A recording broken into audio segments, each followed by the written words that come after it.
Hello and welcome everyone. The Green Goblin is the most formidable and personal of all of Spider-Man's iconic villains across comic books, movies, video games, and animated series. The first trailer for the upcoming movie Spider-Man: No Way Home briefly features the Goblin's trademark laugh and pumpkin bomb.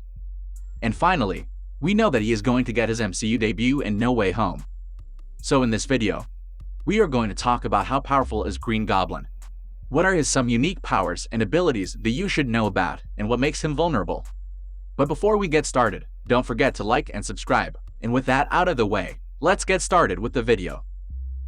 In pretty much every continuity, Norman Osborn and other Green Goblins gain their names not just from a goblin costume, but also the Goblin formula.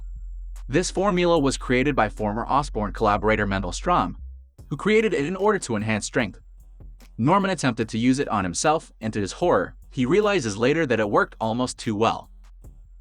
As the Green Goblin, Norman has superhuman strength in the same weight class as Spider-Man's, which basically means he can both take and deliver several punches with his arch-rival. Likewise, his other physical faculties, such as his endurance, durability, and speed, are greatly enhanced as well. Green Goblin is also equipped with a superb healing factor, and though it's much slower than Wolverine's, nonetheless it has allowed him to come back from wounds that would have been otherwise seemingly fatal. On top of all this, the formula also enhanced his already genius mind to another level up, though it came at a cost. Besides his own physical prowess, the Green Goblin also has a trick or treat bag full of goodies with which to ruin Spider-Man's day. The most iconic of these is the pumpkin bombs. These jack-o'-lantern shaped explosives have also been called goblin bombs or goblin lanterns, and they come in many varieties.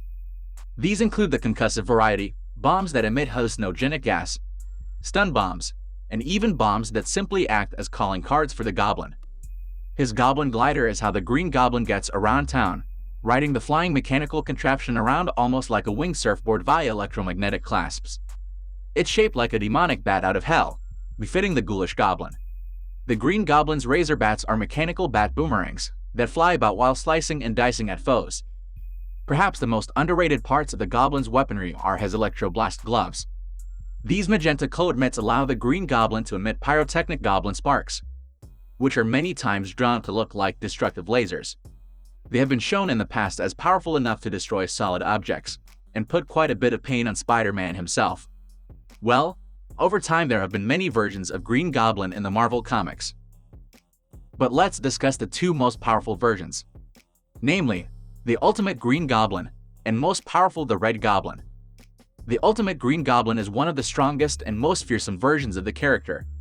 He ingested a great deal of the formula, which was Earth 1610's take on the Goblin formula that gave Osborn strength and power in later versions. The Ultimate Green Goblin was transformed into a hulking brute with razor-sharp claws. The most frightening side effect of the formula was that it seemed Osborn could not die. He returns from death and continues to evolve into more powerful and terrifying forms. And finally, the most powerful version of the Green Goblin. The Red Goblin is among the most powerful variants of the Green Goblin, as he combines the dangerous intellect of Norman Osborn with the Carnage symbiote. Red Goblin Carnage has superhuman strength, speed, and endurance. Unfortunately for Spider-Man, Red Goblin is blind to Peter Parker's spider sense and is also immune to any form of sonic attack, unlike Venom. Combined with the evil nature of Norman Osborn, the symbiote was virtually unstoppable. Now let's move on to some of the weaknesses of Green Goblin.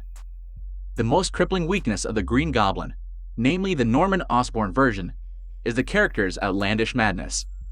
The Goblin formula had a drastic effect on Norman's mind, which, when combined with his previous megalomania, made him a villain hellbent on destruction and mayhem.